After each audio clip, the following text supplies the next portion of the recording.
ఎవరైనా ఒకరు ఈనాటి ధ్యానము కొరకే వాక్యాన్ని చదివి సహాయము చేయండి. ప్రసంగి గ్రంథము 12వ అధ్యాయము 2వ వచనము 8వ వచనం చదవండి.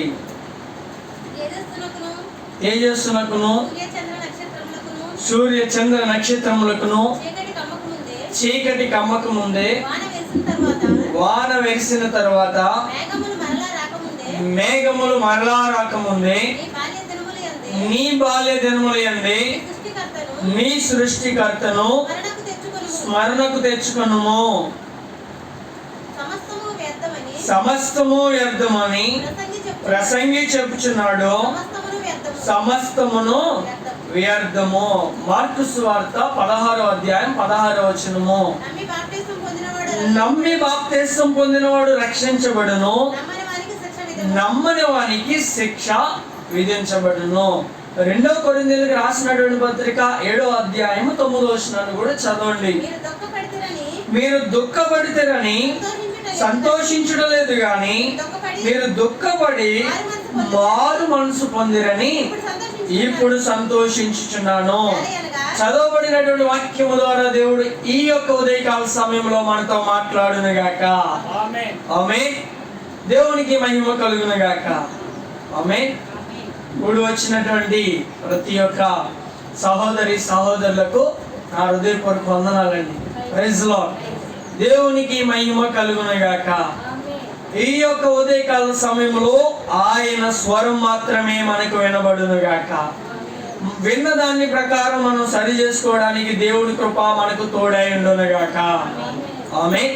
గనుక మనము ఈ యొక్క ఉదయకాల సమయంలో 4 వచనాలు చదువుకుంటూ వచ్చాం. ఎన్నో వాక్యాలు చదివామండి? 4 వాక్యాలు చదివాం. ఆ 4ట్లో 2 వాక్యాలు ఒకలాగా ఉంటే 2 వాక్యాలు ఒకలాగా ఉంటాయి. గమనించారా మీరు?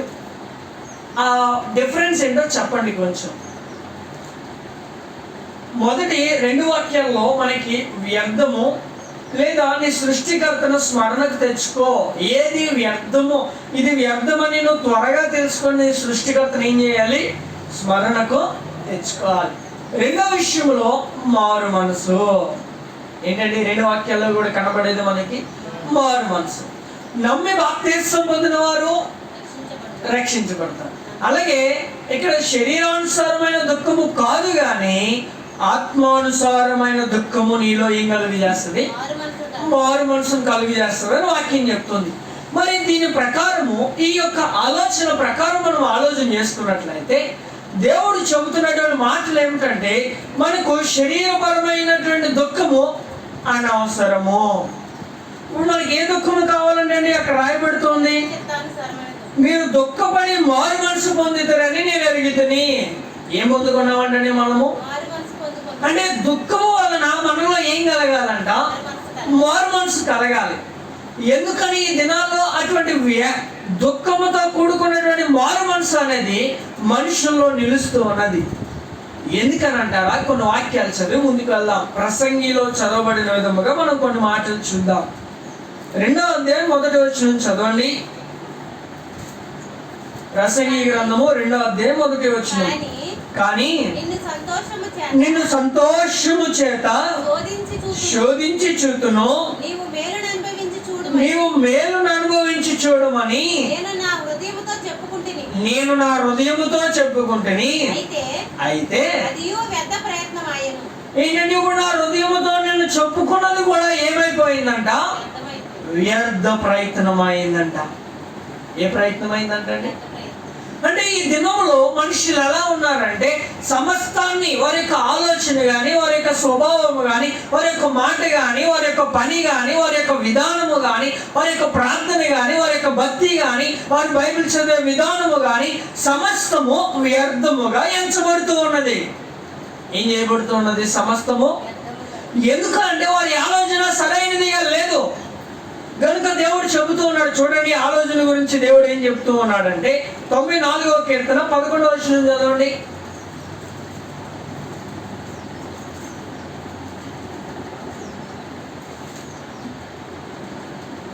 దేవుడు ఏం చెప్తున్నాడంటే 94వ కీర్తన 11వ వచనము. ఏంటంటే మళ్ళీ చదవండి. దేవుడు చెబుతున్నటువంటి మాట ఏమిటంటే నరుల యొక్క ఆలోచనలు వ్యర్థమని యెహోవాకు ఎవరికి తెలిసిందంటండి? అంటే మనల్ని సృష్టించినటువంటి దేవునికి తెలిసింది ఏమిటంటే వీరి యొక్క ఆలోచన వ్యర్థము. ఎవరి ఆలోచన వ్యర్థం అంటండి? మరి అయినను మనం ఏం చేస్తా ఉన్నాము? మన ఆలోచన ప్రకారమే చేస్తూ ఉన్నాము. ఎందుకు అంటే ప్రధాన విషయాలు దేవుని మీద మనం ఆధారపడట్లేదు, దేవుని చిత్తాన్ని కనుగొనట్లేదు, దేవుని చిత్తాన్ని తెలుసుకున్నట్లేదు. ప్రభువా నీ చిత్తము జరగాలని చెప్పి యేసు ప్రభువారే ప్రార్థన చేయడం లేదు. అర్థమవుతుందండి? దేవుని చిత్తాన్ని కనుగొనట్లేదు, ఆయన చిత్తాన్ని జరగాలని చెప్పి ప్రార్థన చేయట్లేదు. యేసు ప్రభువారు ఏ విధముగా తండ్రి యొక్క చిత్తాన్ని కనుగొనగలిగారో అలా మనం కనుగొనలేకపోతున్నాం. గనుక మన ఆలోచన ఈ దినాల్లో ఏమైపోతుందంటే వ్యర్థమైపోతుంది. ఏమైపోతుందండి మన ఆలోచన? అందుకనే సామెతల్లో ఆలోచన గురించి ఒక చక్కని మాట చెప్తూ వచ్చారు. ఏంటంటే అది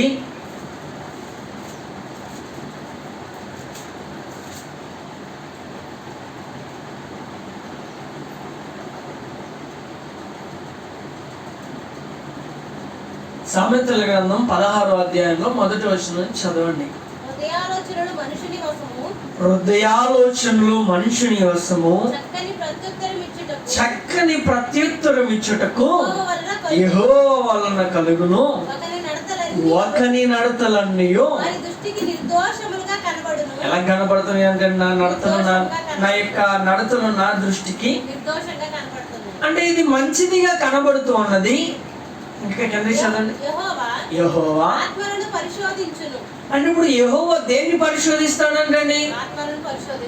అంటే వ్యర్థమైన ఆలోచన కాదు దేవుడు పరిశోధించేది, వ్యర్థమైన శరీరాన్ని కాదు దేవుడు పరిశోధించేది, నిత్యమైన ఆత్మను దేవుడు పరిశోధిస్తూ ఉన్నాడు.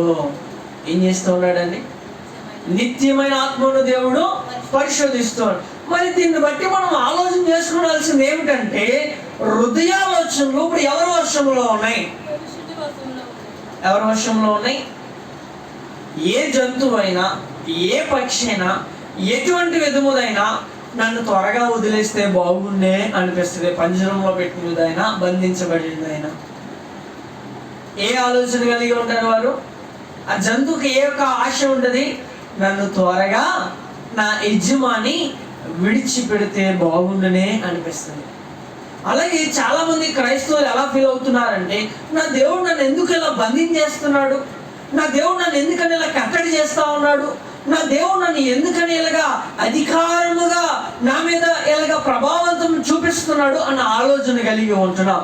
అందుకని మనము హృదయపూర్వకముగా దేవునికి లోబడలేకపోతున్నాం.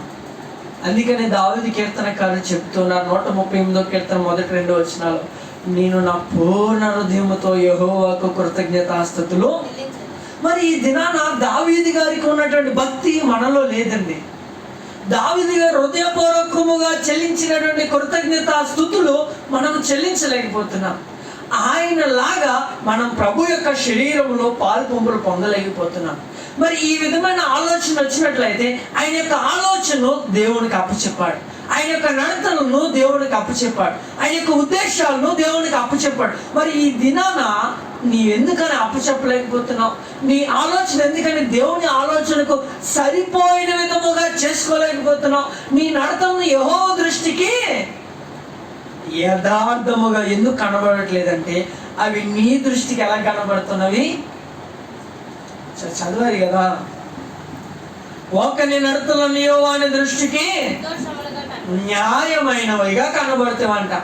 ఎలా కనబడతామంటే మరి దీన్ని బట్టి మనం ఆలోచన చేసుకున్నట్లయితే ఇది పెంటగా ఎంచుకున్నప్పుడే మన నడత మనకి సరిగ్గా ఉన్నదో లేదో కనబడుతుందంట.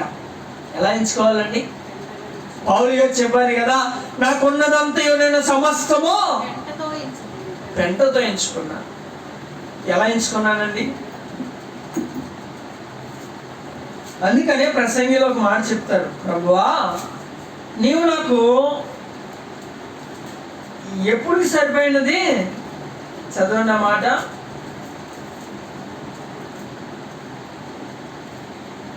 ముప్పై కీర్తన 9వ వచనం చదవండి. 8వ వచనం కాను చదవండి. ఈ లోకంలో ఉన్నదంతా ఏమైపోయినదంతా చదవండి అక్క. 30వ అధ్యాయం 8వ వచనం సామెతలు.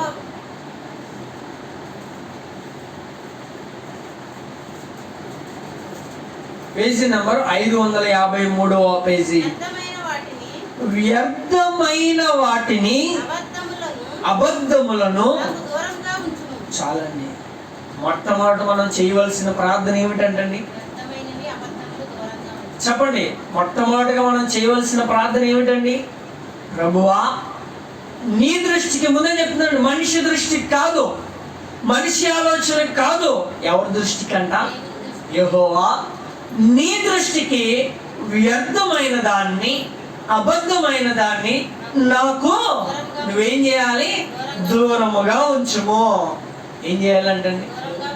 నా వైపు చూస్తూ ఉండండి ప్రియమైన దేవుని బిడ్డలారా. వ్యర్థమైన ఆలోచనలు ఎవరికి వస్తాయంటే మొట్టమొదటిగా మనిషిగా వస్తాయి. ఎవరికి వస్తాయండి? పోనీ దేవుడికి వస్తుందంటారా? పోనీ బైబిల్ ఎక్కడైనా రుజువు రాయబడిందా? రాయబడలేదు కదా. అందుకనే ప్రసంగి చాలా క్లియర్గా చెప్పారు, సూర్యుని కింద చేయు పని సమస్తమును ఏమిటంటండి? వ్యర్థం. ఎందుకని అంటారా? మనం ఒక పని చేస్తున్నామంటే ఆ పని వల్ల ఉపయోగం నీకే, పక్కన వారికి కాదు. ఎవరికండి? మన పొట్ట కూటి కోసం మనము పని చేస్తా ఉన్నాం. ఇక్కడ విన్న మాటలు అక్కడ చెబుతున్నామంటే వీళ్ళని బాగుపరచడానికి కాదు, అది కూడా వ్యర్థమే కదా. పోనీ ఎవరైనా దేవుని సన్నిధిలోనికి వచ్చి ప్రభు నీతో ఏం మాట్లాడాడో అది తీసుకెళ్ళక్కడని చెప్తున్నామండి. పోనీ ఈ దినాన నిజంగా చెప్తున్నానండి, ఈ దినాన దేవుడు నాతో ఇది మాట్లాడాడు అని నీ బంధుమిత్రులతో కానీ, ప్రాణ స్నేహితులతో కానీ, నీకు బాగా దగ్గరగా నీవు ఏదైనా షేర్ చేసుకునేటటువంటి వ్యక్తితో కానీ దేవుని యొక్క వాక్యాన్ని ఈ దినాన క్రైస్తవులు అనేవారు పంచుకుంటున్నారా? ఏం పంచుకుంటారో తెలుసా అండి? 4 రోజులు అయిపోయింది, అయినా మా ఆయన ఏం తేలేదు, నాన్ వెజ్ తేలేదు. ఏం తేలేదండి? ఎన్ని రోజులు అయిపోయింది? 4 రోజులు అయిపోయింది. ఇలా అంటా, మా ఇంటికాడ కూటం పెట్టి 4 రోజులు అయిపోయిందండి. మేము కుటుంబంగా ప్రార్థన చేసి కొన్ని సంవత్సరాలు అయిపోయిందండి. లేదా నేను దేవుని సన్నిధిలో పరిపూర్ణముగా ఉండి కొన్ని దినాలు అయిపోయిందండి. ఏం చేయాలి అని ఎవరు నన్ను అడుగుతామంటారు ఈ దినాల్లో? మా ఆయన నాకు పుట్టినరోజుకి ఏం కొనలేదు, చీర కొనలేదు. ఎంఏ చెప్తాం ఎవరికో తెల్లారేపాటికి. ఎవరితో చెప్తామండి? ప్రాణ స్నేహితులతో. కానీ నేను అడుగుతున్నాడు అని ప్రశ్న ఏమిటంటే అది వ్యర్థం. ఆలోచించింది అది ఏమిటి? అది ఏమిటి? ఆ మాటలు ఏమిటి? ఆ 2 మాటలైనా ఈరోజు ప్రభు నాతో ఇదిగో నీవు నా కొరకే ఈరోజు ప్రార్థించు అని చెప్పాడు.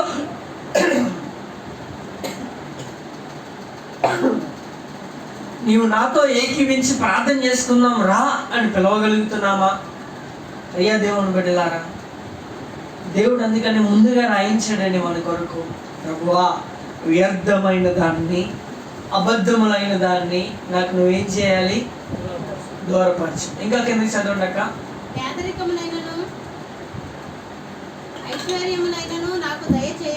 పేదరికమునైనను ఐశ్వర్యమునైనను నాకు దయచేయవద్దు. తగినంత ఆహారము నాకు అనుగ్రహింపుము. ఎక్కువైన ఎడల కడుపు నిండిన వాడనై నిన్ను విసర్జించి యెహోవా ఎవడని అందునేమో. చాలండి. ఎంత బాగా ప్రార్థన చేస్తున్నాడండి. ఏం చేస్తున్నాడు అయినా? ఎంత బాగా ప్రార్థన చేస్తున్నాడు. ఎప్పుడైనా మనం ఎలాంటి ప్రార్థన చేసామా? ప్రభువా, ఇంట్లో నాకు ఇది లేదయ్యా, ప్రభువా నాకు అది లేదు, ప్రభువా నేను ఎలా ఉన్నాను, ప్రభువా సరైన తిండి లేదు, నేను ఓన్లీ రేషన్ బియ్యమే తింటున్నాను, ప్రభువా. ఎన్ని దినాలు ప్రార్థన చేయలేదండి మనం అలాగా? ఎన్నిసార్లు ప్రార్థన చేయలేదండి మనం అలాగా? దేవుడు చెప్తున్నాడు ఇక్కడ ఏమన్నాడంటే వ్యర్థమైన దాన్ని, అబద్ధములను నాకేం చేయాలంట అంటే ఈ ఐశ్వర్యము, ఈ ఆనందము, ఈ మంచి ఆహారము మనకి ఎలా ఉండదు? ఇప్పుడు వ్యర్థమైనదిగా ఉన్నది. ఏంటంటే ఆ రోజు ఓరగా మొక్కేసుకున్నా మనకి కడుపు నిండిద్ది. అదే ఎన్వి వేసుకొని తిన్నా మనకి కడుపు నిండిద్ది. ఏదైనా తిండే, కాకపోతే ఏంటంటే దాని రేటు పెరిగిద్ది, దీని రేటు తగ్గిద్ది, అంతే తేడా. అంతేనా కాదండి? దేవుడు నీకు ఇచ్చిన దాన్ని ఖర్చు పెట్టుకోవడానికా, వ్యర్థమైన దానికోసం ఖర్చు పెట్టడానికా దేవుడు నీకు ఇచ్చేది? ప్రభు చెప్తున్నాడు ఏమిటంటే, నా కొరకై మీరేం చేయాలి? నా కొరకై మీరేం చేయాలి? ప్రయాసపడాలి. ఏం చేయాలండి? నా కొరకై మీరు ప్రయాసపడాలి. మరి దేవుని కొరకు మనం ప్రయాసపడాలంటే మన గురించి మనం విడిచిపెట్టాలి, మన గురించి మనం మర్చిపోవాలి. అప్పుడే దేవుడు నీ గురించి పట్టించుకుంటాడు. అలా మనం దేవుణ్ణి విడిచిపెట్టి ఎవరు పట్టించుకుంటున్నాం? ఈ దినాల్లో మనుషులమైన మనల్నే పట్టించుకుంటున్నాము. కనుక నీ ఆలోచన వ్యర్థము, నీ మాట వ్యర్థము, నీ నడవడికి కూడా ఏమైపోయింది? ఈ దినాల్లో వ్యర్థమైపోయింది. ఒక దినాన నేను కడుపు నిండితే యెహోవా ఎవడని నేను అందునేమో అని చెప్తున్నాడు ఆయన.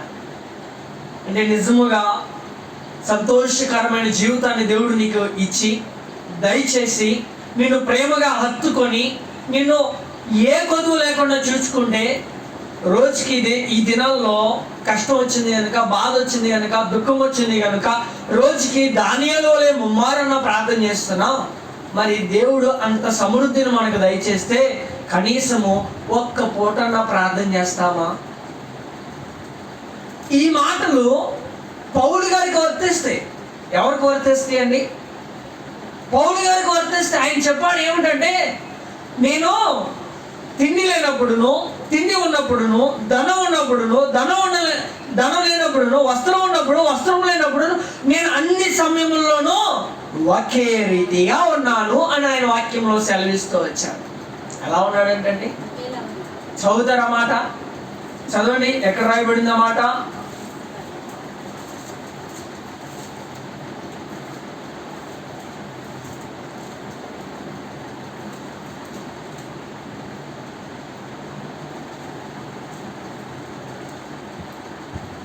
తీశారండి? చెప్పనా? ఫిలిప్పీయులకు రాసినటువంటి పత్రిక 4వ అధ్యాయము పేజీ నంబర్ 180వ పేజీ 10వ వచనం కాదు చదవండి. ఫిలిప్పీయులకు రాసినటువంటి పత్రిక 4వ అధ్యాయం పేజీ నంబర్ 180వ పేజీ. ఆగండి, అందరు 180వ పేజీ. ఫిలిప్పీయులకు రాసినటువంటి పత్రిక 4వ అధ్యాయము 10వ వచనం, పేజీ నంబర్ 180. 4వ అధ్యాయం 10వ వచనం.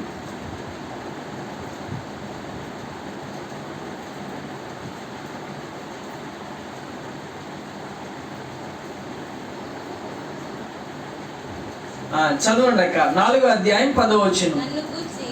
నన్ను గూర్చి మీరెన్నాళ్లకు మరలా యోచన చేయసాగిరి, ప్రభునందు మిక్కిలి సంతోషించుతని ఆ విషయములో మీరు యోచన చేసి ఉంటారు, కానీ తగిన సమయం ఏం చేయలేదంటండి? దొరకకపోయాను. అయినను, ఇప్పుడు చదవండి, నాకు కొదువు కలిగి ఉన్నందున నేను ఎలాగూ చెప్పట్లేదు, నేను ఏ స్థితిలో ఉన్నానో ఆ స్థితిలో సంతృప్తి కలిగి ఉండుట నేర్చుకొని ఉన్నాను. దీన స్థితి ఉండనెరుగుదును, సంపన్న స్థితిని ఉండనెరుగుదును, ప్రతి విషయములోను అన్ని కార్యముల్లోనూ కడుపు నిండినప్పుడును, ఆకలి కొనుటను, సమృద్ధి కలిగి ఉండుటలోను, లేమిలో ఉండుటను నేను నేర్చుకొని ఉన్నాను. ఏమని చెప్తున్నాడండి?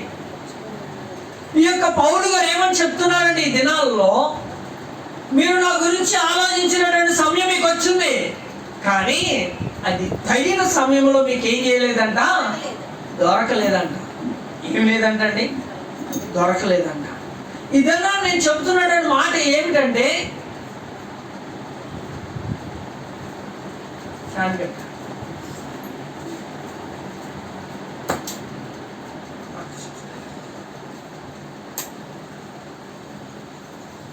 గనుక ఈ దినాన దేవుడు ఏమని చెబుతున్నాడు అని మనము ఆలోచన చేసుకున్నట్లయితే,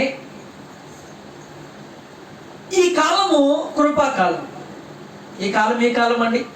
కృపాకాలం.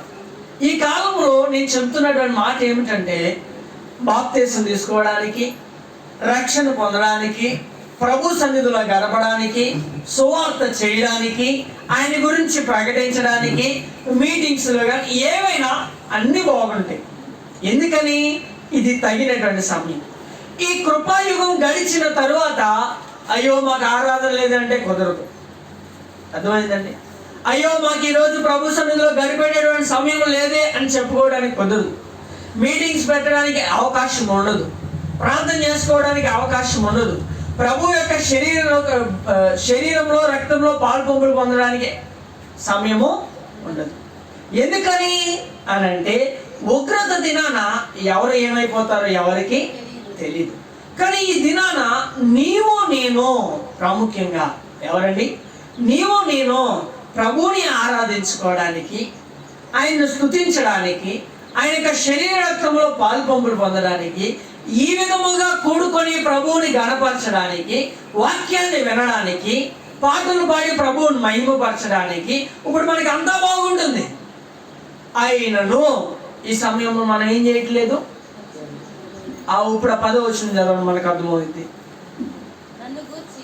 నన్ను గురించి మీరు ఎన్నాళ్ళకు ఏంటండి, మీరు ఎన్నాళ్ళకు మరలా యోచన చేయసాగిరని ప్రభువునందు నేను మిక్కిలి సంతోషించుతని గాని ఆ సమయములో ఆ విషయములో మీరు యోచించితరే గాని ఏమీ లేదంటండి. ఎప్పుడుగో గుర్తొస్తుందండి మనకి, అయ్యో నేను ఈరోజు ఆదివారం ప్రభు సన్నిధికి వెళ్ళాలని. అప్పుడు ప్రభు సంతోషిస్తాడంటే కానీ అది తగిన సమయమో కాదు. కనుక ఉన్నప్పుడే మనం ఏం చేయాలి? త్వరగా రావాలి. ఉన్నప్పుడే మనం ఏం చేయాలి? త్వరగా వస్తే త్వరగా 4 మాటలు ఇలా ప్రశాంతంగా వినగలం. ఏం చేయగలం? ప్రశాంతంగా వినగలం. దేవుడు నీతో మాట్లాడే మాట నీకు అర్థమవుతుంది. అటో మాట ఇటో మాట ఏమన్నా అర్థమైందండి? ఏమన్నా అర్థమైందా? ఏమి అర్థమవుతుంది. కనుక ఆలోచన చేసుకున్నట్లయితే ఇక్కడ పౌలు గారు ఈ మాటలు నాకు చాలా ఇష్టమైనవి. 11వ వచనంలో నాకు కొదువు కలిగినందు నేను ఇలా చెప్పట్లేదంట. నాకు ఈ యొక్క దీనస్థితి వచ్చిందని నేను చెప్పట్లేదు. ఇలాగ నాకు అక్రత కలిగిందని నేను ఇలా చెప్పట్లేదు కానీ అని చెబుతూ ఆయన ఎంత మంచి మాటలు చెప్పాడండి. ఈ దినాన మనకేదో వచ్చిందని చెప్పి ఆగిపోతున్నామే, ఇంట్లో ఎవరో వచ్చారని చెప్పి ఆగిపోతున్నామే, ఏదేదో చేయాలని చెప్పి ప్రభు సన్నిధి నిర్లక్ష్యం చేస్తున్నామే. మరి వీటిని బట్టి మనం తర్వాత వచ్చే వారికి ఏం చెప్పగలం? పౌలు గారు అంటున్నటువంటి మాట ఏమిటంటే, నేను ఇలాగున్నందున మీకు చెప్పట్లేదు కానీ, చదవండి, నేను ఏ స్థితిలో ఉన్నానో ఏంటంటండి, నేను ఏ స్థితిలో ఉన్నానో ఆ స్థితిలో సంతృప్తి కలిగి ఉండుట నేను నేర్చుకున్నాను. ఏం నేర్చుకున్నాడంటే, 10 రూపాయలు ఇచ్చి ఈ పూట నువ్వు గడుపు అయ్యా అంటే మనకి సంతోషం ఉంటుందా? ఉంటుందా అండి? 100 రూపాయలు ఇచ్చినా ఉంటుందా? 1000 రూపాయలు ఇచ్చినా ఉంటుందా? ఎంత పెరిగినా కానీ ఉండదు.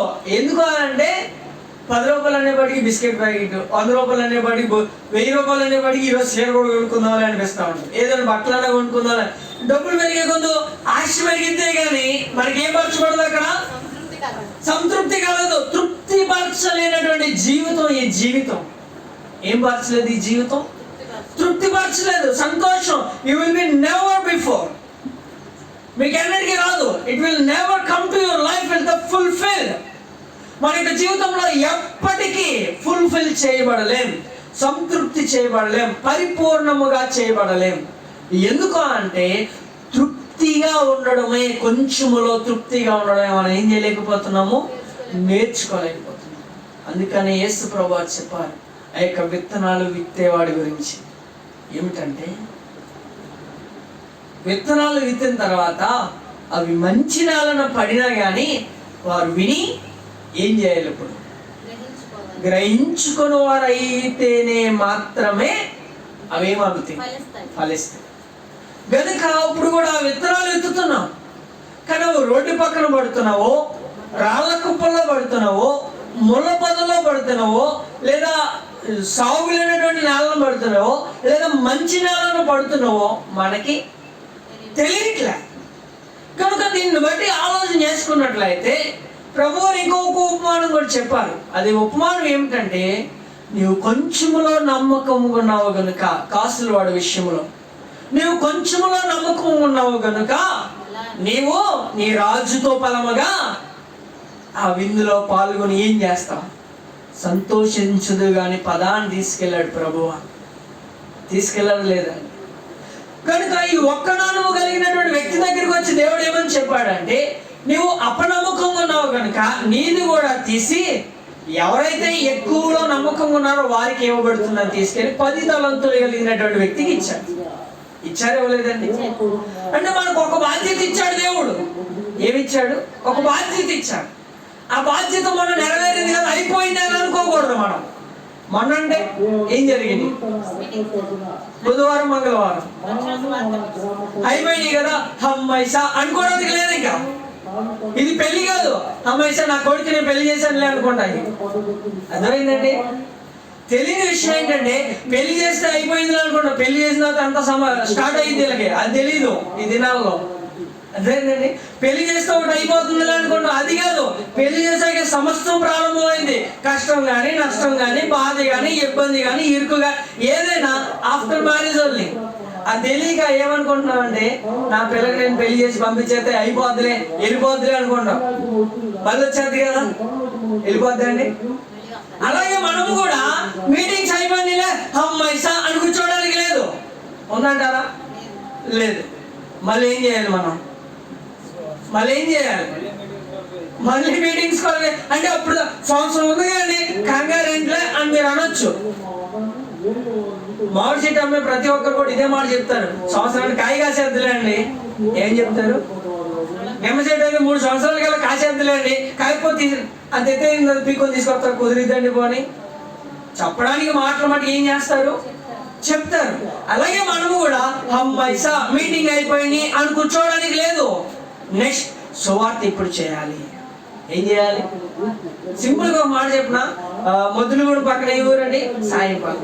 సాయంపాలలో ఒక చర్చి కూడా ఉందంటారా? లేదు, నాకు తెలిసి అయితే లేదు.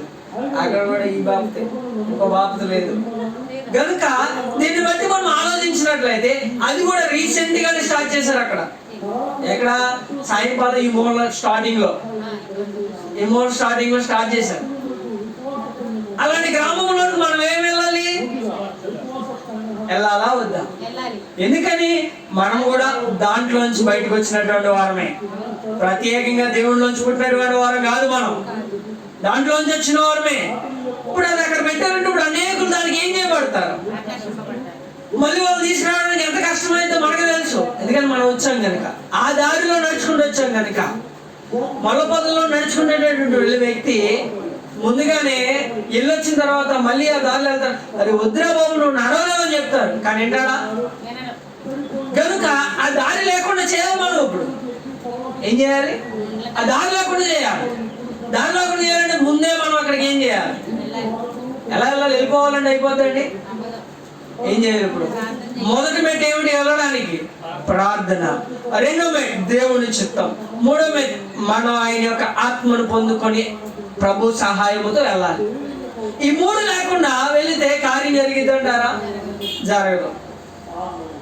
మరి అది అనుకోకుండా జరిగిందో అయినట్టుగా జరిగిందో మనకైతే తెలియదు. కానీ యాకోబు గారు నేను ఒకరోజు ఎక్కడైనా ఉంటామా, ఇంకోసారికి వెళ్ళి సువార్త చేద్దామని చెప్పి ఆదివారం సాయంకాలం 3ంటికి బయలుదేరి కట్టుముద్దులగూడ వెళ్ళాం. వేరే ఊరు కూడా కాదు. ఏ ఊరు? కట్టుముద్దులగూడ. అక్కడ మాకు ఎవరు తెలీదు. తెలిసిన వాళ్ళు ఉంటే ముందు వాళ్ళ దగ్గరికి వెళ్ళి ప్రార్థన చేసి వద్దామని వెళ్తే గబగబ ఒక ఆమె వచ్చి, అయ్యగారు వందలని మా ఇంటికి వచ్చి ప్రార్థన చేయండి అని చెప్పి తీసుకెళ్ళింది. అక్కడ గుర్తుందా మీకు? తీసుకెళ్ళింది. మేము వెళ్ళలేదు ఆమెని. ప్రార్థన చేయడం చూసి ఆమె వచ్చింది. అని ఇప్పుడు ఎవరు పంపించారు? అంతేనే కదండి. ఈ ఆలోచన బట్టి అయితే ఆయన కూడా ఉన్నారు. పోనీ ఆయన అడగండి, నేను ఒక్కడే వెళ్ళానండి ఈయన ఏదో చెప్తున్నారు అనుకోవచ్చు. ఏమన్నా యాకోబు గారు మాట్లాడరా? వెళ్ళావా లేదా? వచ్చారా లేదా? అంటే ప్రార్థన చేసుకొని వెళ్ళడం వల్ల ప్రభు ఏం చేస్తాడంటే అక్కడ కార్యాన్ని జరిగిస్తాడు. ఏం జరిగిస్తాడు? మరి ఈ దినాన మనము కూడా వ్యర్థమైన దాని మీద మలచాలి. ఏం చేయాలి? ఏది వ్యర్థమైనది? మొట్టమొదటిది మన ఆలోచన. ఏది వ్యర్థమండి? కానీ ఇక్కడ పౌలు గారి ఆలోచన ఎలా ఉన్నదో చూడండి. ఆయన ఎంత ఖచ్చితంగా చెప్తున్నారో, నేను దేన స్థితి నుండనెరిగెదను, సంపన్న స్థితి నుండనెరిగెదను, ప్రతి విషయంలోనూ అన్ని కార్యముల్లోనూ కడుపు నిండుకొనుటయు, ఆకలి కొని ఉండుటయు, సమృద్ధి కలిగి ఉండుటయు, లేమిలో నుండుటయు నేర్చుకొని ఉన్నాను. ఏం చేశాడంటే ఆయన నేర్చుకున్నాడంటే కావాలని వెళ్ళి డబ్బులని పాడేసేసి ఇప్పుడు నేర్చుకుందామని కాదు. ఆయనకు ఆ పరిస్థితి వచ్చింది కనుక నేర్చుకోగలిగాడు. మరి ఈ దినాన శ్రమలో నీకేదో దేవుడు నేర్పించబోతున్నాడు. నీ కుటుంబం ద్వారా ఏదో దేవుడు నీకు నేర్పించబోతున్నాడు. మన ఆలోచన ఎలా ఉంటుందో తెలుసా? దేవుడు నన్ను విడిచిపెట్టేశాడండి, అయ్యో బాబోయ్. ఏం పట్టుకుంటాం మనం? తల పట్టుకొని అంటాం. ఏమని? అయ్యో దేవుడు నన్ను విడిచిపెట్టేశాడండి.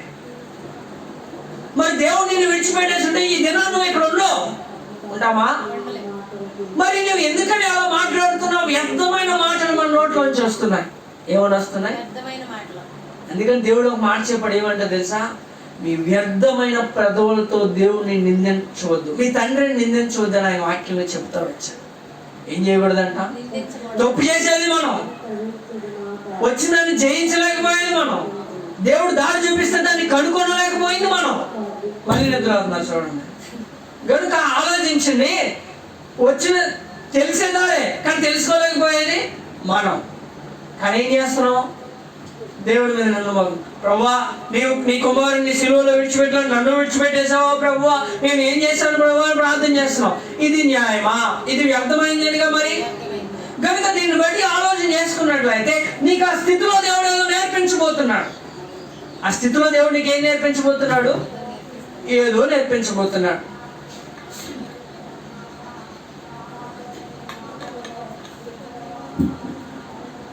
మొన్న మీటింగ్లో ఒక విషయం జరిగింది, చెప్పడానికి బాగోదు కానీ వారిని బట్టి మీరు ఏమయ్యారు? అలిగారు. ఏమయ్యారు? అలిగారు. అర్థమైందండి? అలిగారు. దాంట్లో కూడా దేవుడు నాకు ఏం నేర్పిస్తున్నాడు? కొంచెం నేర్పించాడు. ఏంటంటే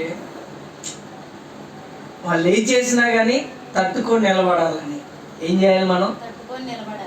అర్థమైందండి? ఇటు వీరిని బాధపరచకూడదు, బాధపడాల్సింది మనమే. ఎవరు మాడాలి? మనం. కనుక ప్రభు నేర్పిస్తున్నాడు, ప్రతిదీ నేర్పిస్తున్నాడు. మనమే నేర్చుకోవట్లే. ఏం చేయట్లే మనమే. ఎందుకనంటే వ్యర్థమైన ఆలోచన మనది. ఏంటండి మనదేమిటి? వ్యర్థమైన ఆలోచన. పౌలు గారి వల్ల మనం మాట్లాడలేకపోతున్నాం, ఈయన వల్లే మనం ముందుకు వెళ్ళలేకపోతున్నాం, ఈయన వల్లే చెప్పలేకపోతున్నాం. పక్కన వారి దగ్గరికి వెళ్ళి ఒక అక్క ఉండేది, నాకు తెలిసినటువంటి ఒక అక్క ఉండేది. ఆ అక్క ఒక కుటుంబంలో తనకు తెలిసినటువంటి ఫ్రెండ్ని ఇచ్చి పెళ్లి చేశారు. ఎప్పుడు చూసినా వాళ్ళ అత్తగారు వాళ్ళ నాన్నగారు ఆమె మీద నింద మోపుతా ఉండేవారంట. ఏం చేసేవారండి? ఒక దినాన ఈవిడ వెళ్ళి, అదే నీ తల్లి నీ తండ్రి నిన్నంటే నువ్వు ఊరుకుంటావా అన్నారు. వాళ్ళ తల్లిదండ్రిగా వీరిని కూడా తల్లి వల్లే తండ్రి వల్లే నువ్వు చూడు, నీకే తెలిసిద్ది అని చెప్పింది. ఏమని చెప్పింది? తల్లి వల్లే తండ్రి వల్లే చూడు, నీకు ఒక ఆలోచన వస్తుంది అని చెప్పిందంట. ఒక దినాన ఎవరైతే ఆమెతో చెప్పారో ఈ వ్యక్తికి ఆ సమస్య వచ్చింది. ఏమొచ్చింది ఈ వ్యక్తికి? ఏంటంటే నువ్వు డబ్బులు తీసేసావు, మా కోడల వల్ల మాకు ఇన్ని సమస్యలు అని చెప్పి వాళ్ళు అన్నారు. ఎవరో ఆ బాధలో ఉన్నటువంటి వ్యక్తిని ఈ అక్కెళ్ళి ఓదారిస్తే ఈ అక్కకి ఆ సమస్య వచ్చింది. 3 రోజులు అన్నం తింటూ మానేసి, ప్రార్థన చేయడం మానేసి, అయ్యో నా నమ్మకత్వాన్ని వీళ్ళు ఎలా అర్థం చేసుకున్నారా, నేను మంచిగా ఉండడం వీళ్ళకి ఎంత అర్థమైందని చెప్పి బాధపడిపోతుంది. అప్పుడు దేవుడు వాక్యం చేత ఆమెతో మాట్లాడాడంట. ఎదుటి వ్యక్తికి వస్తే నువ్వు చెప్పగలిగావు కానీ నీకు వస్తే నువ్వు తట్టుకోలేకపోయావా అని. అర్థమైందండి? ఎదుటికి వస్తే మనం ఏం చేయగలుగుతున్నాం? చెప్పగలుగుతున్నాం. కానీ అదే మన జీవితంలోనికి వస్తే మరి అలాంటి భక్తి ఎందుకండి మనకి? నిజమేనండి? అలాంటి భక్తి ఎందుకు? ఇతరుల్ని బలపరిచేటటువంటి నువ్వేం చేసుకోవాలి? మొట్టమొదటిగా టీచర్గా తన యొక్క సామర్థ్యం ఎక్కడ కనబడుతుందంటే, ఫెయిల్ అయిపోయే విద్యార్థిని కూడా పాస్ చేసేటప్పుడే టీచర్ యొక్క టాలెంట్ కనబడుతుంది. అవునా అండి? టీచర్ యొక్క టాలెంట్ అప్పుడే కనబడుతుంది. అలాగే మనము కూడా ఒకరిని బలపరచగలుగుతున్నాము అంటే ఏ సమస్య వచ్చినా మనల్ని మనం బలపరచుకోవాలి. ఏం చేయాలి? అది ఈ యొక్క వాక్యం యొక్క సారాంశం, ఈ యొక్క 3 మాటల యొక్క సారాంశం, ఈ 3 వచనాల యొక్క. అందుకని పౌలు ధైర్యంగా చెప్తున్నాడు, ఎన్నాళ్ళకు నేను మీకు గుర్తొచ్చానా, అయినా ప్రభు నన్ను సంతోషించాను, కానీ ఆ సమయం ముగిసింది. ఏమని చెప్తున్నాడండి? ఆ సమయం అయిపోయింది కనుక మనం అలా చెప్పగలిగాం. మనం ఏం చేయాలి? అలా చెప్పగలిగాం. రెండవదిగా చూడండి, మొదటిది మనం ఏం మాట్లాడుకున్నామో వ్యర్థమైన ఆలోచన. ఏ ఆలోచన మంది? సమస్య వచ్చినా వ్యర్థంగానే ఆలోచిస్తున్నాం. ఏదొచ్చినా పనికి మళ్ళీ ఆలోచన, బుర్ర నిండిపోయింది. ఇక వాక్యం ఎక్కడ నింపుకుంటాం మనం? దాన్ని అంతా ఇప్పుడు ఏం చేయాలి? డైనేజీలో పడేసేయాలి. అప్పుడు అది ఏమైపోద్ది? కొట్టుకుపోద్ది. వాక్యాన్ని భద్రపరచుకోవాలి. అందుకని సామెతలో చాలా క్లియర్గా రాయబడింది, వాక్యాన్ని నీ హృదయమును పలకల మీద రాసుకొనుము, నీ తలకు బాసికముగా కట్టుకొనుము, నీ మెడలో హారముగా ధరించుకొనుము, నీ చేతికి ఏం చేయాలి? చెప్పాలి. నీ చేతికి ఏం చేయాలి? కంకణం అంటే ఇక్కడ కదా, కంకణం వల్ల ఇక్కడ కట్టుకోవాలి, బాసికం వల్లే చేతికి కట్టుకోవాలని వాక్యం చెప్తుందా లేదా అండి? అంటే ఇప్పుడు వాక్యం ఎక్కడ ఉండాలి? ఇక్కడ ఉండాలి, ఇక్కడ ఉండాలి, ఇక్కడ ఉండాలి. మనం పెడతాం, ఇక్కడ 4 పెడతాం, ఇక్కడ నుంచి ఇక్కడ లాగేస్తాం. బాయ్స్ అయితే ఇక్కడ ఒకటి, ఇక్కడ ఒకటి, ఇక్కడ ఒకటి పెడతారు. ఇక్కడ ఉండాలి కదా వాక్యం. మళ్ళీ ఎక్కడ ఉండాలి? ఇక్కడ ఉండాలి. ఇక్కడ ఉండడానికి ముందు మనం దీన్ని ఎలా లేపుతాం? ఏం లేపుతాం? పైకి లేపుతాం. ఆడవాళ్ళు అయితే జనగుడు వేసుకోకుండా ఇలా వేస్తారు ఎదరికి. ఈ దినాలు చూస్తున్నారు లేదండి మీరు? దేవుడు ఏం చెప్తున్నాడు, మనం ఏం చేస్తున్నాం? వాక్యం హృదయంలో ఉండాలి కదా. ఇక్కడ దాకా గుండెలు తీసేసి ఇలా అనుకొని చూపిస్తున్నారు. ఏంటి? నా గుండెకే చూడాలి, కనపడతా పోని. అక్కడ ఏముండాలి? వాక్యం ఉంటే మన ప్రవర్తనలో, మన నడవడికలో, మన మాట తీరులో మొత్తం ఏమైపోద్ది? టోటల్ చేంజ్ అయిపోద్ది కదా. కనుక వ్యర్థమైన దాన్ని విడిచిపెడదాం. మనం ఇది ఏం చేద్దాం? మన యొక్క వ్యర్థమైన ఆలోచన నుంచి బయటకు వచ్చి దేవుని ఆలోచనకు లోబడదాం. ప్రియ దేవుని బిడ్డలారా, ఎవరి ఆలోచనకు లోబడదాం? మరి ఈ దినాను నువ్వు సిద్ధంగా ఉన్నావా? దేవుని యొక్క ఆలోచనను లోబడడానికి, దేవునికి నువ్వు లోబడడానికి సిద్ధంగా ఉన్నావా? ప్రియ దేవుని బిడ్డలారా, ఒక ఆలోచన చేసుకో. దేవుడు నీతోనే మాట్లాడుతున్నాడు. రెండోదిగా చదవండి, సామెతలు 31వ సామెతల గ్రంథం 31వ అధ్యాయం 30వ వచనం. అందరం దీని ఉండక పేజీ నంబర్ 555 చదవండి. అందము మోసకరము, సౌందర్యము వ్యర్థము, యెహోవాయందు భయభక్తులు కలిగినటువంటి స్త్రీ కొనియాడబడును. నా వైపు చూడండి. ఇంకా దేని గురించి చెప్తున్నాడు ఇక్కడ ఈయన? అందము వ్యర్థము. ఏమిటంటే ఇప్పుడు అన్నం ఏమైపోయింది? ఇప్పుడు వ్యర్థమైపోయింది. అన్నం ఏమైపోయిందండి? వ్యర్థమైపోయింది. అదే ఏందో మంచిది కూడా వాక్యం చెప్పిందా చెప్పలేదా? ఎలా చెప్పిందో తెలుసా అండి? యెహోవాయందలి భయము నీకు సౌందర్యము ఇచ్చింది. ఏం చేస్తుందంట? ఆ సౌందర్యం నిలిచింది. ఈ సౌందర్యం కడుక్కుంటే పోతుంది. ఏమైపోద్ది? ఇప్పుడు కొత్తగా వచ్చినాయి ఏమొచ్చినాయి? ఇప్పుడు చెప్పండి, కొత్తగా ఏమొచ్చినాయి? ఇదివరకు ఉన్నాయి లేడీస్ బ్యూటీ పార్లర్, ఇప్పుడు మెన్స్ బ్యూటీ పార్లర్ అంట. ఏమొచ్చినాయండి? అంటే ఇప్పుడు అమ్మాయిలు వేసినప్పుడు ఇప్పుడు అబ్బాయిలు కూడా వేస్తున్నారు. నా చిన్ననాటి దినంలో నాకు తెలియనప్పుడు నేను కూడా లిప్స్టిక్ వేసుకొని, ఇక్కడ బుగ్గలకి మెరుపులు అంటించుకొని, కళ్ళకి ఐబ్రోస్ పెట్టుకొని, ఇక్కడ కాటికి ఎట్టుకొని, మళ్ళీ ఇక్కడ ఒక కలర్ వేసి, ఆ కలర్ మీద చిన్న మెరుపులు వేసి, బుగ్గలేమో మంచి బూడిలాగా ఉండేలాగా ఇక్కడ కొంచెం మెరుపులేసి, కాళ్ళకి పట్టీలు కట్టుకొని, ఇదేంటి బన్నీ ఒకటి వేసుకొని తలకి రిబ్బన్ ఒకటి కట్టుకొని 2 కర్రలు పట్టుకొని డ్యాన్స్ చేసేవాళ్ళం. మేము ఏం చేసేవాళ్ళం? మీరు నవ్వుతున్నారు, ఎందుకంటే నేను ఆ పరిస్థితుల్లో నుంచి వచ్చాను కనుక. కాలేజీలో మాకు కాలాటం వేయించేవారు, దాంట్లో మేము టాప్ కనుక. ఏ మీటింగ్కి వెళ్ళాలి, మా నాన్నగారు కూడా వచ్చి చూసారు ఏలూరులో మేము అలా డ్యాన్స్ చేయడం.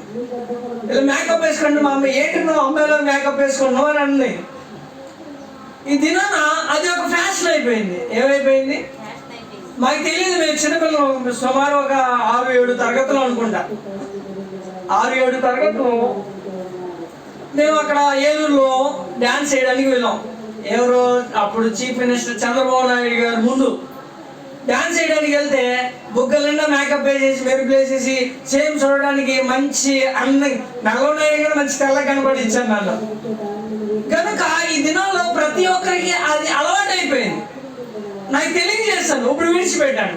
కనీసం నేను నా మొఖానికి పౌడర్ కూడా రాసుకోను. నేను ఏం రాసుకోను? పౌడర్ కూడా రాసుకోను కనుక. దీన్ని బట్టి ఆలోచన చేసినట్లయితే అప్పుడు తెలియక, మరి ఇప్పుడు తెలిసింది కదా. ఏమైంది? ఇప్పుడు తెలిసింది కదా. ఆయనను మనం మానేసాం. ముందు చెప్తాం, మనం మానేసాం. ఎవరికి మొదలెట్టాం మనం? ఇప్పుడు మళ్ళీ పిల్లలకి మొదలెట్టాం. మన బీబీఎస్లో చిన్న పిల్లలు 3 వచ్చారు. చిన్న పిల్లలు 3 వచ్చారు. మీ పిల్లలు కనుక 3 మళ్ళీ మీ పిల్లలు కదా 3 ఆడపిల్లలే. వాళ్ళు పెదాలకి వాళ్ళే వేసేసుకున్నారేమో, లిఫ్ట్కి వెళ్ళి వేసుకొని దాన్ని ఎక్కడ కూడా ఎలగెలగలు రాసేసుకొని ఎలగెలు పెట్టేసుకుని కాసేపు వచ్చి అన్యం మంటొచ్చాను అంటున్నారు కనుక. వాళ్ళకి తెలియదు.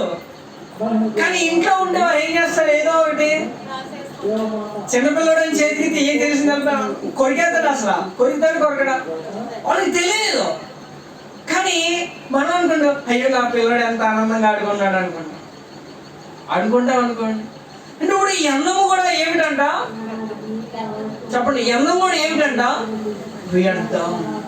వ్యర్థమైన దాని మీద మనం ఏం చేస్తున్నాము? ఫోకస్ పెడుతున్నాము. వ్యర్థమైన దాని మీద మన మనసును నిలుపుతున్నాం. వ్యర్థమైన దాని మీదకే మన దృష్టి వెళ్ళిపోతుంది కనుక దేవుడు చెప్తున్నాడు, వాక్యం నీ హృదయంలో ఉంటే అది నీకు, నీ కళ్ళకు గుర్రాన్ని కడతారు కదా, అవేమంటారండి యాకోబు గారు? డెక్కలు, కళ్ళకు కట్టేవి డెక్కలు. ఆ డెక్కలు ఏం చేస్తాయంటే ఇంత మందాలు ఉంటాయి, ఇలా కడతారు కళ్ళకి.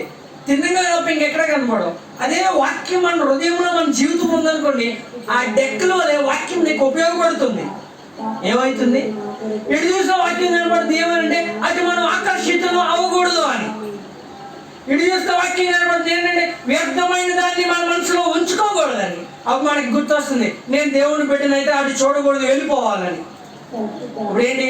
ఏమైందిలే, కాసేపు దూరంగా నుంచి చూస్తే ఎవరు కొట్టుకునే వాళ్ళు చూస్తే ఎవరికి వెళ్తారు చూసి వెళ్ళిపోవాలని అనిపిస్తూ ఉంటుంది మనకి. ఎవరు దెబ్బలాడుకుంటే అయ్యో పాపం వీళ్ళు విడదేదో ఉండదు, ఎవరు బాధపడుతున్నారు, ఎవరు బాధ పెడుతున్నారు అని చూస్తున్నాం మనం. కనుక ఈ ఆలోచన వ్యర్థమైన దాని మీద మన ఆలోచన ఉంటుంది. కానీ దేవుని యొక్క వాక్యం మీద, ఆయన యొక్క సన్నిధి మీద దావీదు గారికి ఏం కలిగి, నేను దేవుని యొక్క సన్నిధి మీద ఏం కలిగి ఉన్నాను? మక్కువ కలిగి ఉన్నానని చెప్తూ వచ్చాడు ఆయన. మనం దేని మీద పెట్టాలి మన ఆలోచన? వేటి మీద ఉండాలి మన ఆలోచన? దేవుని మీద, దేవుని యొక్క వాక్యం మీద. ఇంకా చూడండి, బైబిల్లో చాలా ఉన్నాయి వ్యర్థమైనవి చాలా ఉన్నాయి. ప్రసంగి గ్రంథం 2వ అధ్యాయం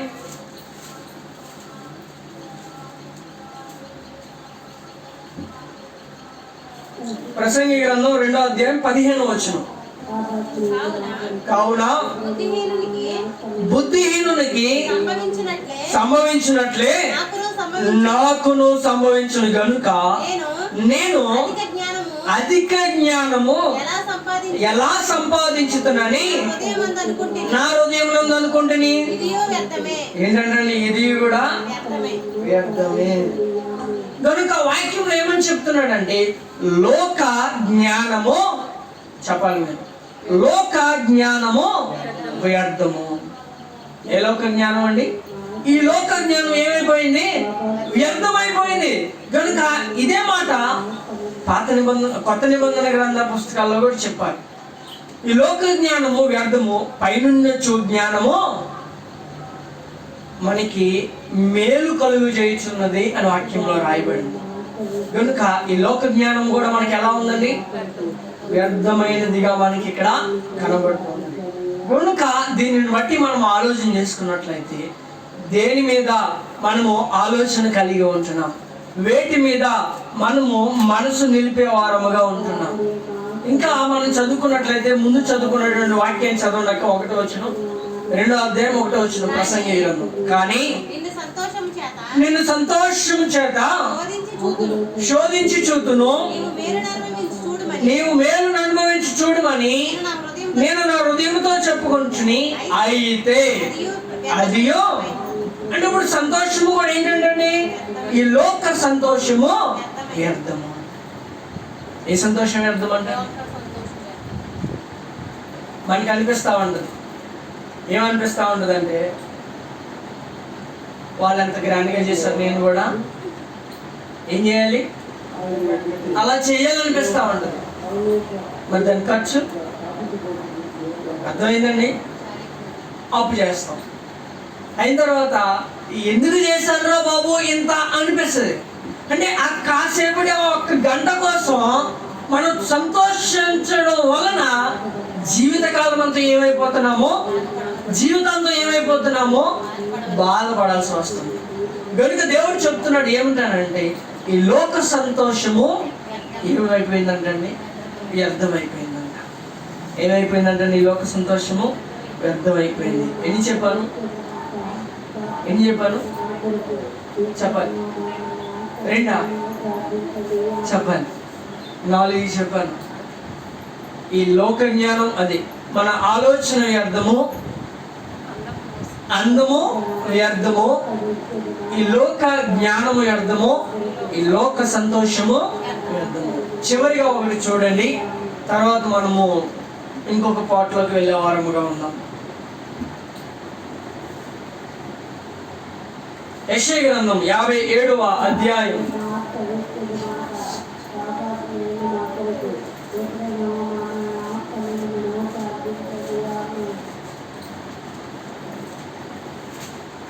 12వ వచనం.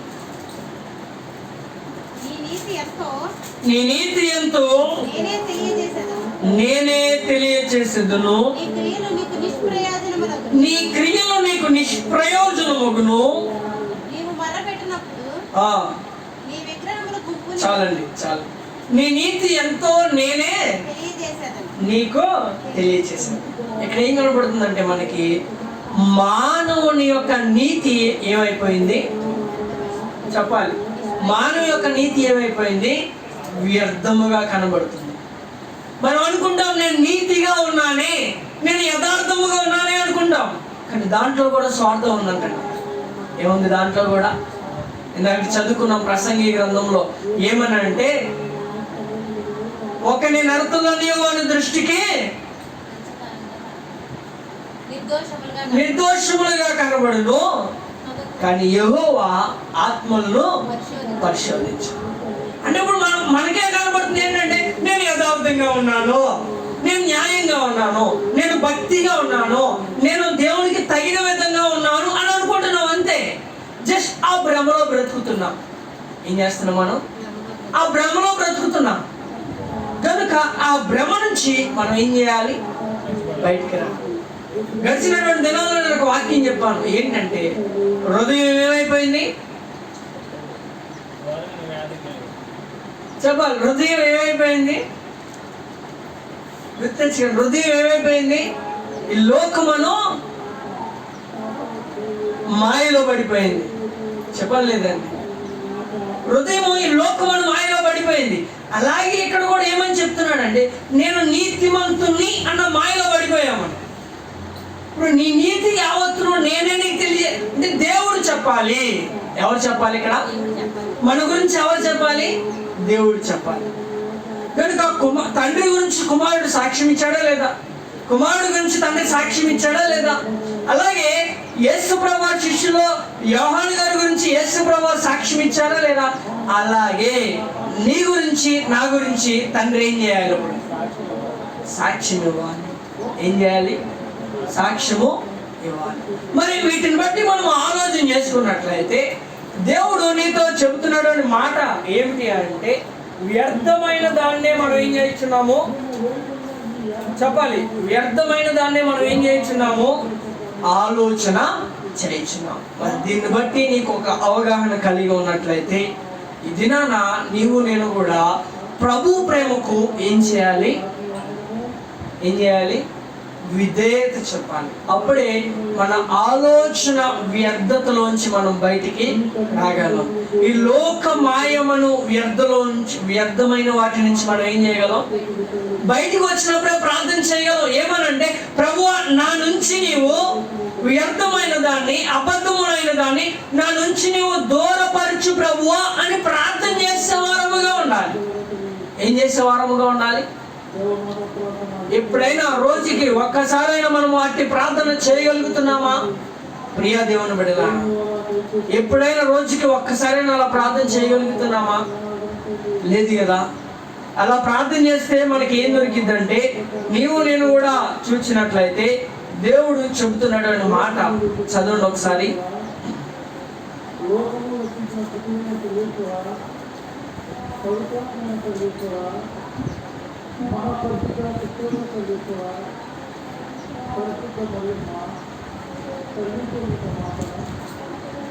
కనుక అక్కడ మనం చూసినట్లయితే వాక్యం చెప్పక ముందుకు 2 మాటలు చెప్తాను, ఆలకించండి.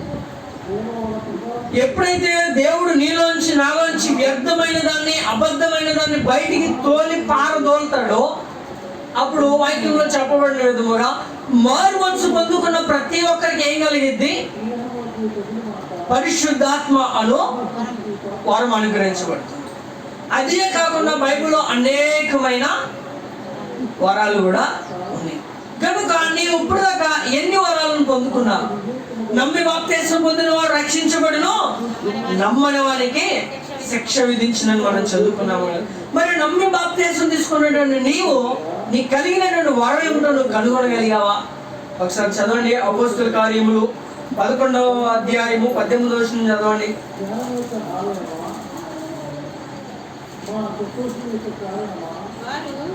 వారు ఈ మాటలు విని మరేమియో అడ్డము చెప్పక, అట్లయితే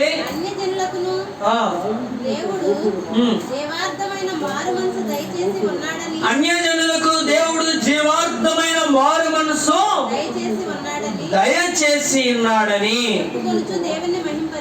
చెప్పుకొనుచు దేవుడు ఏం చేశారంటండి?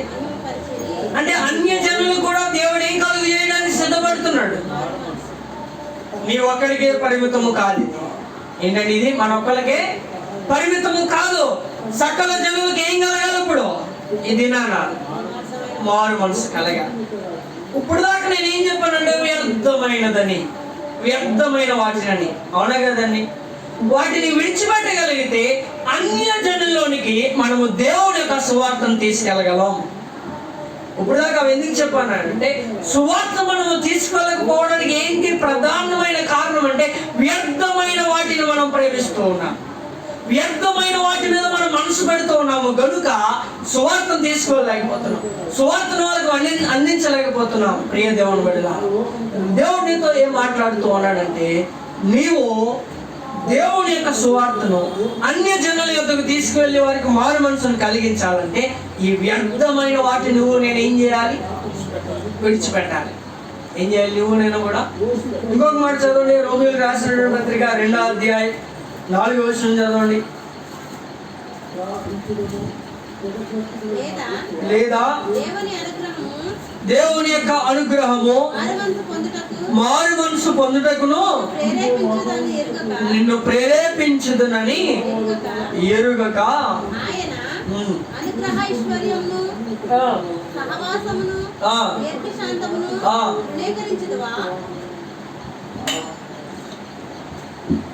చాలండి. కనుక ఇక్కడ దేవుడు ఏమని చెప్తున్నాడంటే, దేవుడు అనుగ్రహించు మారు మనసు. ఎవరు అనుగ్రహిస్తున్నాడండి? ఎవరు ఇస్తున్నారు ఈ మారు మనసు? పోనీ ఒక మాట చెప్పండి, దేవుడు ఏమేమి ఇస్తాడు? పోనీ మాట్లాడండి. దేవుడు ఏమేమి ఇస్తాడు? మారు మనసు ఇస్తాడు, రక్షణ ఇస్తాడు, ఇంకా చెప్పాలి, పాపం నుండి విడుదల ఇస్తాడు, ఇంకా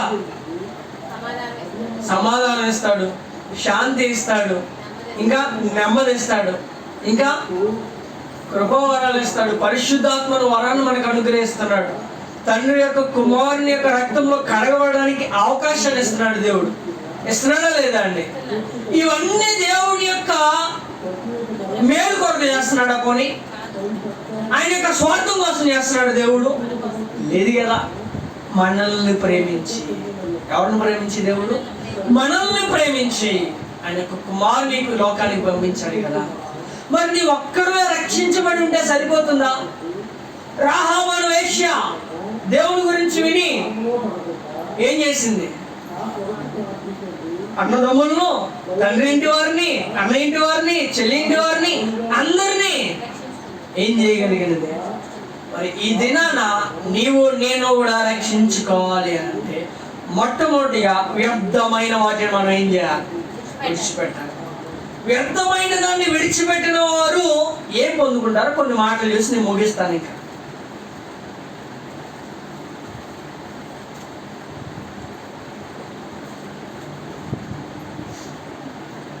వ్యర్థమైన దాన్ని విడిచిపెట్టిన వారు ఏం పొందుకుంటారో నేను మీకు కొన్ని మాటలు చెప్తాను. మార్కు సువార్త 16వ అధ్యాయం 16వ వచనం.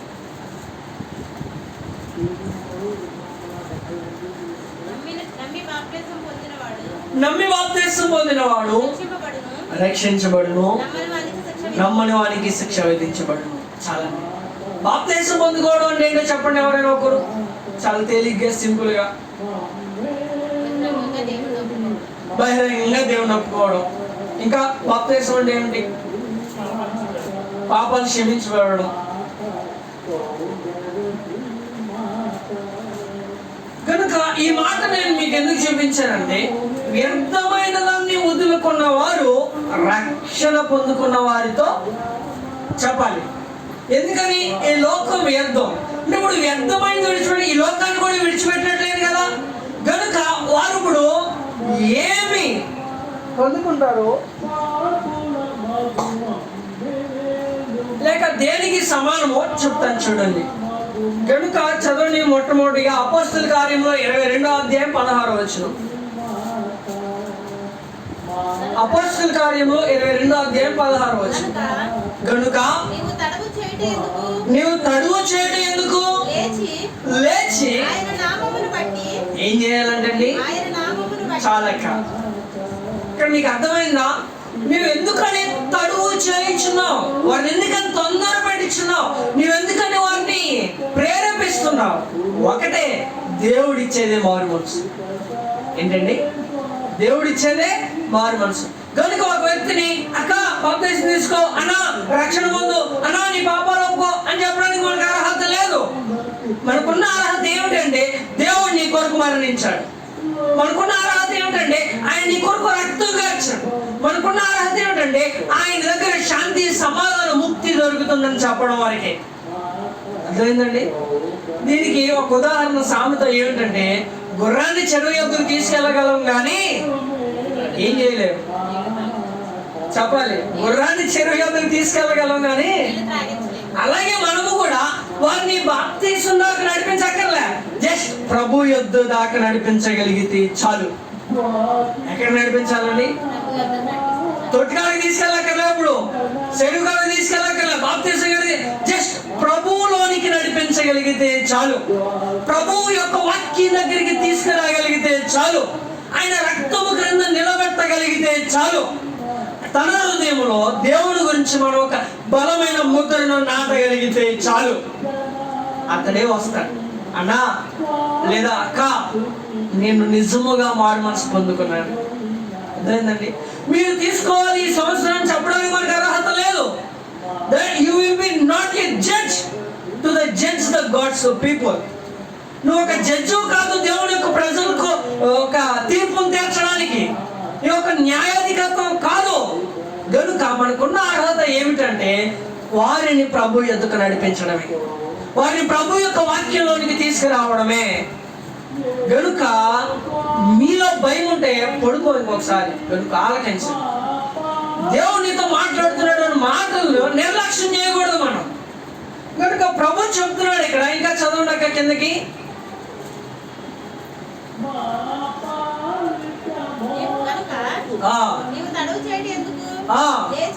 లేచి ఆయన నామమును బట్టి ప్రార్థన చేసి బాప్తిస్మం పొంది. లేదండి, బాప్తిస్మం తీసుకోవడానికి ఎందుకంటే ప్రధాన కారణము నీ పాపములను ఏం చేయాలి? ఇప్పుడు నా రక్తం కావాలంటే 10 గ్రాములు పోస్తాను, కడుక్కుండా అయిపోద్దండి, పోతామని చెప్పండి, పోతుందా? పోదాం. ఎందుకంటే బలమైన కూరగాయలు తినేస్తే మళ్ళీ ఏమైపోతుంది? బ్లడ్ లోపల పెరిగి. కానీ అలా కాదుగా, ఆఖరి బొట్టు వరకు తన ప్రాణం ఉన్నంత వరకు రక్తాన్ని ఏం చేశాడంట? మన కొరకు కార్చాడు. దేవుడు ఏం చేశాడంట? మనలో నిజంగా చెప్తున్నాను, 5 గ్రాములు వస్తేనే బలహీనం అయిపోతున్నాం కదా. ఎన్ని గ్రాములు అండి? 5 గ్రాములు ఉంటేనే ఏమైపోతున్నాం మనం? నడవలేక, మాట్లాడలేక, పని చేసుకోలేక, ఒక్క రక్తపు బొట్టు కూడా లేకుండా ఆయన ఏం చేశాడంటే మన కొరకు. ఆయనను శిలువ మీద ఏలాడి 7 మాటలు పలికి మరణించాడు ప్రభువారు మన కొరకే. ఆయన ఎంత శక్తిమంతుడు! ఈ మాటలు అర్థం అవ్వట్లేదు మనకి. మన కళ్ళ ముందు ఎంతమంది చూడలేదండి. అడిగితే 7 పాయింట్లు ఉందండి, కానీ బలహీనమే. ఏంటండి? బ్లడ్ ఎన్ని పాయింట్లు ఉంది? 7 పాయింట్లు ఉంది, అయినా బలహీనమే. కనుక ఎంత ఉన్నదన్నది కాదు, ప్రభు శక్తి నీలో ఉన్నదా లేదా అన్నదే కావాలి. ప్రభు నీ పాపాలను కడిగాడా లేదా అన్నదే కావాలి. కనుక దీన్ని బట్టి ఆలోచన చేసుకున్నట్లయితే, వ్యర్థమైన దాన్ని విడిచిపెట్టిన వారు ఎవరితో సమానం అంటే వారి పాపములు కడిగి వేసుకున్న వారితో సమానం. ఎవరితో సమానం అండి? పాపాలను ఏం చేసుకున్న వారితో సమానము. మరి ఈ దినాన నీవు నిజముగా నీ పాపాలను కడిగి వేసుకున్నావా? ప్రభువే నీతో మాట్లాడుతున్నాడు కనుక నిజముగా హృదయపూర్వకముగా నీకు తెలుస్తుందా? తెలియదండి. మన ఆత్మ మనల్ని హెచ్చరిస్తుంది, మనమే పట్టించుకోం. కాకపోతే శ్రద్ధగా ఆలకిస్తే ఇంత గట్టిగా తెలుస్తుంటే ఈ వాచ్ను ముళ్ళు తిరిగింది కదా, వినపడుతుందండి. నిర్మానుష్యమైన ప్రదేశం ఎలా పెట్టినా కానీ ఎలా వినపడుతుంది? మనకి గట్టిగా వినపడుతుంది కదా. అంటే దాని ప్రభావము మనం ఆలకించే విధానాన్ని బట్టి ఉంటుంది. ఎంతమంది ఉన్నా కానీ చౌకటి పెట్టుకుంటే వినపడుతుంది. అలాగే నా ఆత్మ అసలు ఏమంటుంది అని ఆలకించామనుకోండి, ఒకసారి అటు ఒక చెవు పడేసామనుకోండి, ఏమైంది? ఏం చెప్పాలనుకుంటుందో మనకి తెలుస్తుంది. నువ్వు ఇంకా రక్షణ పొందలే, వారి మనసు పొందు అని చెప్పిద్దేమో. లేకపోతే నువ్వు ఈ తప్పు చేసావు, ఒప్పుకో ప్రభు దగ్గర అని చెప్పిద్దేమో. అవునా కదంటారా? మనల్ని హెచ్చరిస్తుందా? హెచ్చరించదా? మనతో మాట్లాడదా? మనకి చెప్పిందా? చెప్పదా? ప్రియ దేవుని బిడ్డలారా, కనుక దీన్ని బట్టి ఆలోచన చేసుకుందాం. ప్రియ దేవుని బిడ్డలారా, ఇంకొక మాట కూడా చదవండి. రోమా పత్రిక 6వ అధ్యాయం 3వ వచనం. రోమీయులకు రాసినటువంటి పత్రిక 6వ అధ్యాయం 3వ వచనం. క్రీస్తు యేసులోనికి బాప్తిస్మము పొందిన మనమందరము. ఒక్క నిమిషం ఆగింది అక్కడ. ఏంటంట? క్రీస్తు యేసులో బాప్తిస్మం పొందిన మనందరము. పలానా వారు అని ఏమని రాయబడిందా? ఏమని రాయబడింది? మనందరము. అంటే ఇప్పుడు దేంతో పాలు పంపులు పొందాలి మనం? ఇప్పుడు ఇది ఒక్క దాంట్లోనే కాదు, వాక్యం వినే విషయంలోనే కాదు, చెప్పే విషయంలోనే కాదు, ప్రార్థన చేసే విషయంలోనే కాదు, ఒకరిని ఆదరించే విషయంలోనే కాదు, బాప్తిస్మములో కూడా మనం ఏం చేయాలంట? మనందరము పాలు పంపులు పొందుకోవాలి. అది పొందుకోవడం వల్ల ఉపయోగం ఏంటి? అసలు బాప్తిస్మం అనగా ఏంటో ఇప్పుడు అసలైన మాట తగిలింది. చదవండి అక్క. మెయిన్ మాట ఏంటంటే ఇదే. ఆ మాట ఏంటంటే చదవండి అక్క. ఆయన మరణములోనికి ఏంటంటండి? ఆయన మరణములోనికి బాప్తిస్మం పొందుతారని మీరు. కనుక ఇక్కడ బాప్తిస్మం రాయబడింది, కానీ నేను చెప్తున్నటువంటి మాట ఏమిటంటే ఆ మాటను తీసివేయట్లే, కానీ హిబ్రూ భాష నుంచి మన భాషకి తర్జుమా వచ్చేవాడు కొన్ని మాటలు తేడా పడుతుంది. అలాగని చెప్పి ఇక్కడ తేడా పడలే. బాప్తిస్మము అనగా ఏమిటి అంటే మనము కూడా క్రీస్తు మరణములోనికి ప్రవేశించుట. దేంట్లోకి ప్రవేశించాలండి? క్రీస్తు మరణంలోనికి మనం ఏం చేయాలి? ప్రవేశించాలి. ఫ్యాన్ లేకపోయినా 1 గంట 2 గంటలు చెమటలు పట్టి నిలగలేదు అనుకుంటే ఏదో రకంగానే కూర్చోగలం. ఓ 10 నిమిషాలు నీళ్ళలో కూర్చోగలవా? ఏమండి, నీళ్ళలో కూర్చోగలవా? కనుక దేవుడు చెప్తున్నటువంటి మాట ఏమిటంటే మరణము. బాప్తిస్మం అనగా ఏమిటి? ఈ లోక శరీరము, ఈ లోకముగా పుట్టినటువంటి వారందరూ కూడా ఏమైపోతారు? మరణించిపోతారు. సపోజ్ సింపుల్గా మీకు అర్థం అవడానికి చెప్తా. బాప్తిసం తీసుకోవడానికి ముందు గంగరాజు గారు ఏంటండి, బాప్తిసం తీసుకోవడానికి ముందు గంగరాజు ఆయన ఎప్పుడైతే క్రీస్తుతో పరంగా మరణములోనికి అనగా బాప్తిసంలోనికి వెళ్ళారో గంగరాజు గారు ఏమైపోయారు? ఇప్పుడు మరణించేశారు. ఎప్పుడైతే తిరిగి లేచారో ఏంటండి, ఆ మాట కూడా చదవండి, అప్పుడు పూర్తి చేస్తాం. అది బాగోదు. కొలసీలకు రాసినటువంటి పత్రిక 2వ అధ్యాయం 12వ వచనం. కొలసీలకు రాసినటువంటి పత్రిక 2వ అధ్యాయం 12వ వచనం. మీరు బాప్తిస్మమునందు ఆయనతో కూడా పాతి పెట్టబడిన వారై ఆయనను మృతుల్లో నుండి లేపిన దేవుని ప్రభావమునందు విశ్వసించుట ద్వారా ఆయనతో కూడా లేచితిరి. ఏమైపోయామంటండి మనం అంటే ఇప్పుడు చెప్తాను ఉదాహరణ. గంగరాజు గారు బాప్తిసం తీసుకోవడానికి వెళ్ళారు. ఏం చేశారు? వెళ్ళారు. బాప్తిసం తీసుకోవడం అంటే నీళ్ళలో మునిగారు. ఏం చేశారు? అక్కడితో గంగరాజు గారు సమాప్తం అయిపోయారు. లేచిన తర్వాత కొత్తగా ఎవరు పుట్టారు? యాకోబు గారు పుట్టారు. ఎవరు పుట్టారు? ఆ మనిషి గతించాడు. ఆయన క్రియలు గతించింది, ఆయన ఆలోచన గతించింది, ఆయన ఉద్దేశాలు గతించింది, ఆయన నడవడిక గతించింది. కేవలం ఇప్పుడు ఆయనలో క్రీస్తుతో ఫలంగా ఆయన లేపబడ్డాడు. ఎవరితో లేపబడ్డాడు అంటే ఇప్పుడు ఆయనలో ఎవరు నివసిస్తున్నారు? ఆయన ఒక్కరిలోనే కాదు, ఇప్పుడు చెప్తున్నా మనందరిలో కూడా ఇప్పుడు ఎవరు నివసిస్తున్నారు? బాప్తిసం పొందుకున్న తర్వాత పాతవి గతించును, క్రొత్తవి అనగా క్రీస్తు మనలో నూతనమాయను. ఎవరు మనలో నూతనమయ్యారండి? గనుక మనము కూడా బాప్తిసం పొందుకోవడానికి ప్రధాన కారణం ఇదే. ఎవరైనా మీరు ఈ రెండు రెఫరెన్స్ చెప్తే చాలు, ఆయన మళ్ళీ మాట్లాడరు. ఇంకా ముందే చెప్తున్నాడు, ఎందుకంటే స్వార్థులకు వెళ్తే అడుగుతారు కదా మనల్ని. ముందుగా మీకు చెప్తున్నాను, ఈ 2 వచనాలు గుర్తుపెట్టుకోండి. చెప్పండి రెఫరెన్స్ ఒకసారి నాకు చెప్పాలి. రెఫరెన్స్ నాకు ఒకసారి కొలసీలకు రాసిన పత్రిక 2వ అధ్యాయం 12వ వచనం. ఇంకొక వాక్యం రోమీయులకు రాసినటువంటి పత్రిక 6వ అధ్యాయం 3వ వచనం. ఈ 2 జ్ఞాపకం ఉంచుకోండి. ఒకటి క్రీస్తు మరణంలోనికి ప్రవేశించుట, రెండోది క్రీస్తుతో ఫలముగా లేపబడుట. ఇక్కడ వెళ్ళేదే చూపించడం లేపేది కూడా దేవుడు చూపిస్తున్నాడు. అర్థమైందండి? దీన్ని బట్టి నీవు నేను కూడా ఆలోచన చేసుకున్నట్లయితే పాపము కడుక్కోవాలి, ఆయన మరణంలో పాల్గొనలు పొందాలి, ఆయనతో ఫలముగా లేపబడాలి. ఈ 3 మన జీవితంలో జరిగినప్పుడే నిజ క్రైస్తవుడుగా అవుతావు. నీవు ఏమవుతావు? మనము నిజ క్రైస్తవులు అవుతాం. కనుక నీ ఆలోచన ఈ దినాన ఏ విధముగా ఉన్నా ప్రభు వాక్యాన్ని బట్టి మార్చుకో. ముందే చెప్తున్నా, నీవు ఏ విధమైన పరిస్థితుల్లో ఉన్నా ప్రభు దగ్గరికి వచ్చి ప్రభువా నన్ను మార్చేయండి, ఆయన నిన్ను మారుస్తాడు. లేదా ప్రభు నీ ఆలోచన చెప్పు ప్రభు అంటే చెప్తాడు.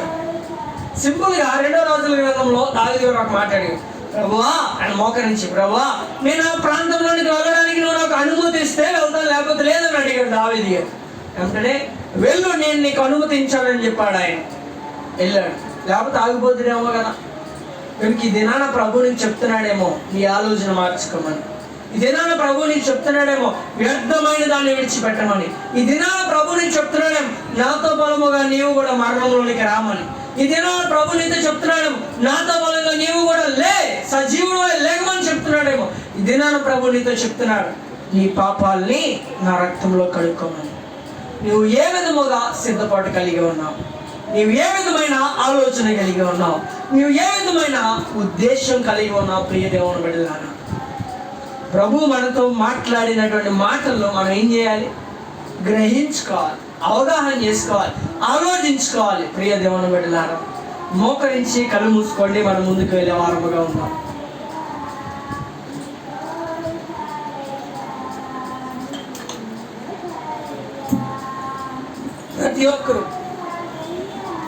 ప్రతి ఒక్కరు మోకరించి కళ్ళు మూసుకొని ప్రార్థనలో ఏకీవించండి. ప్రార్థనలో ఏకీవించండి. ప్రభుని